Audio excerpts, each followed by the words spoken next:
Medusa Greek পুরাণের অন্যতম চরিত্র। সিনেমাতে মেডুসা সম্পর্কে যা দেখানো হয় তা আসলে তার পুরো জীবনের কিছু অংশ মাত্র। কারো মতে মেডুসা সুন্দরী নারী থেকে সর্প দানবে পরিণত হয়েছিলেন, আবার অনেকেই মনে করেন তিনি জন্ম থেকেই এমন একটি প্রাণী ছিলেন। তাকে নিয়ে শত শত গল্প আর কিংবদন্তির মিথ রয়েছে। তার চুল বিষাক্ত সাপের তৈরি, আর চোখে তাকালেই মানুষ পাথরে পরিণত হয়। তবে মেডুসার গল্প শুধুই কি এক ভয়ঙ্কর অভিশাপের, নাকি এর মধ্যে লুকিয়ে আছে অপমান, প্রতিশোধ আর মুক্তির গভীর এক বার্তা? হ্যালো, মিস্ট্রি মিথ চ্যানেলে আপনাকে স্বাগতম। মেডুসা নামে পরিচিত গ্রিক এই দেবীর মিথ ব্যাখ্যা করব আজকের ভিডিওতে। আপনার যদি মিথ এবং ঐতিহাসিক কল্পকাহিনী ভালো লাগে তাহলে চ্যানেলটি সাবস্ক্রাইব করে আমাদের সাথে থাকতে পারেন।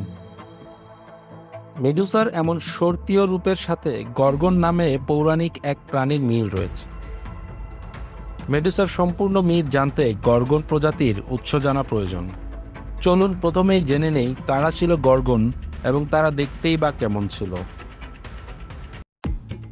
মেডুসাই গর্গন নামে পরিচিত, তবে এর উৎস অনেক পুরনো, যার ধারণা পাওয়া যায় খ্রিস্টপূর্ব ৬০০০ অব্দে।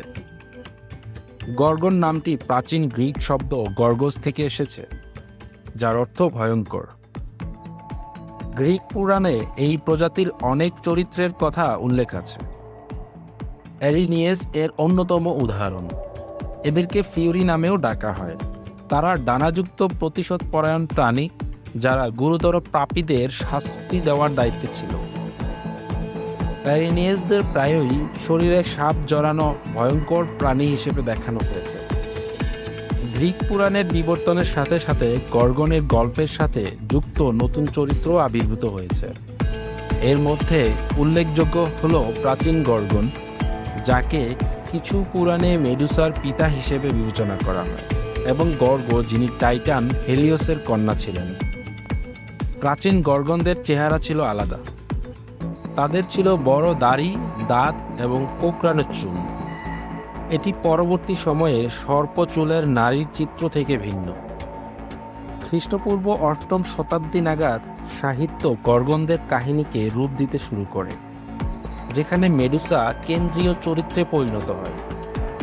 হোমারের মহাকাব্য ইলিয়াড এবং ওডিসি গর্গনকে এক ভয়ঙ্কর সত্তা হিসেবে উপস্থাপন করে, যার সাপ আবৃত মাথা এবং পাথরে পরিণত করা দৃষ্টি কিংবদন্তিতে পরিণত হয়। আকর্ষণীয় বিষয় হল, হোমার কেবল একজন গর্গনের বা মেডুসার বর্ণনা দিয়েছিলেন। পরবর্তীতে গ্রিক কবি হ্যাসিয়ড তার কাব্যগ্রন্থ থিওগনিতে এই পুরাণকে ব্যাখ্যা করেন। থিওগনি হল গ্রিক দেবতাদের উৎস এবং বংশপরম্পরার একটি কবিতামূলক বিবরণ। এখানে হ্যাসিয়ড ৩ গর্গন বোনের কথা উল্লেখ করেন: স্টেনো, ইউরিয়াল এবং মেডুসা। খ্রিস্টপূর্ব ৪৯০ সালের দিকে কবি পিন্ডার নতুন এক দৃষ্টিভঙ্গি উপস্থাপন করেন। এতে তিনি মেডুসাকে মনোরম গালওয়ালা বলে বর্ণনা করেন। এটি তার চিত্রায়নে একটি পরিবর্তনের ইঙ্গিত দেয়।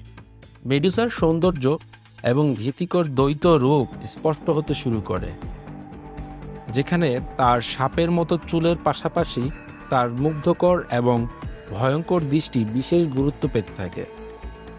মেডুসার কাহিনীর সবচেয়ে বিতর্কিত রূপটি রোমান কবি ওভিডের রচিত মেটামরফোসিস এ পাওয়া যায়।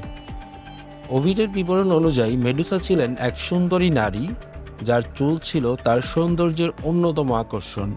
তিনি জ্ঞান ও যুদ্ধের কুমারী দেবী অ্যাথেনার মন্দিরে পুরোহিত হিসেবে সেবা করতেন। একদিন সাগরের দেবতা পসেইডন মেডুসার প্রতি মুগ্ধ হয়ে তাকে অনুসরণ করতে থাকেন। মেডুসা পালানোর চেষ্টা করলেও পসেইডন তাকে অ্যাথেনার মন্দিরে ধরে ফেলেন। অ্যাথেনা তার মন্দিরের এই অবমাননা আবিষ্কার করে প্রবল ক্রোধে ফেটে পড়েন। তবে পসেইডনকে শাস্তি দেওয়ার পরিবর্তে তিনি তার রোষ মেডুসার উপর চাপিয়ে দেন। শাস্তি হিসেবে অ্যাথেনা মেডুসার সুন্দর চুলকে কিলবিল করা সাপের ঝাঁকে পরিণত করেন এবং তাকে একটি গর্গনে রূপান্তরিত করে দেন। এরপর থেকে যে মেডুসার দিকে সরাসরি তাকায় সে পাথরে পরিণত হয়ে যায়। পরবর্তী যুগের কাহিনীতে অ্যাথেনাকে আরও সহানুভূতিশীল রূপে চিত্রিত করার চেষ্টা করা হয়েছে। এই পুনঃকল্পনাগুলোতে অ্যাথেনার হাতে মেডুসার রূপান্তরকে শাস্তি নয়, বরং একটি সুরক্ষামূলক ব্যবস্থা হিসেবে দেখানো হয়েছে।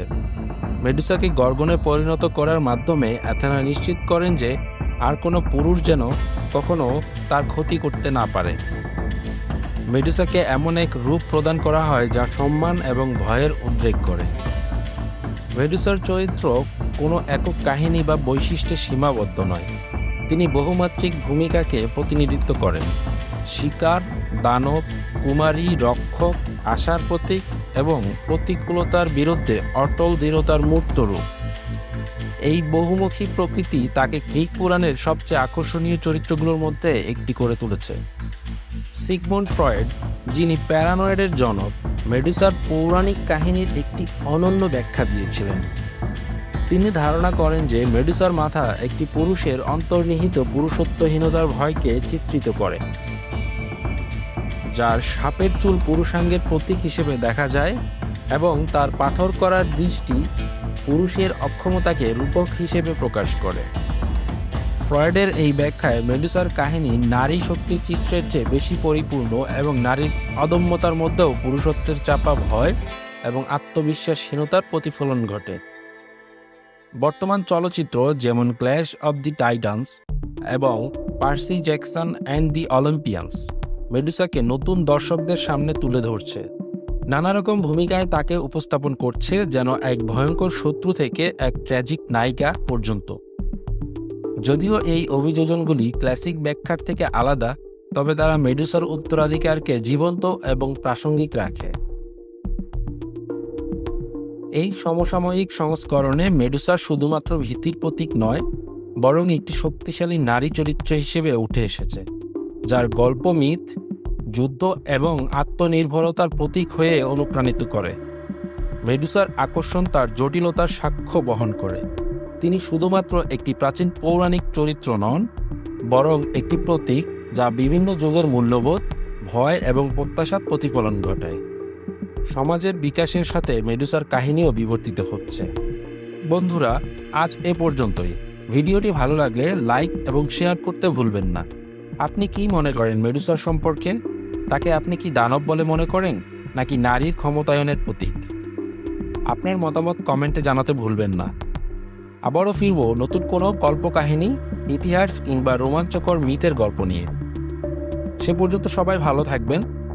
পরবর্তী ভিডিওর আপডেট পেতে চ্যানেলটি সাবস্ক্রাইব করে পাশে থাকা বেল আইকনটি অন করে রাখতে পারেন। শুভকামনা সবাইকে।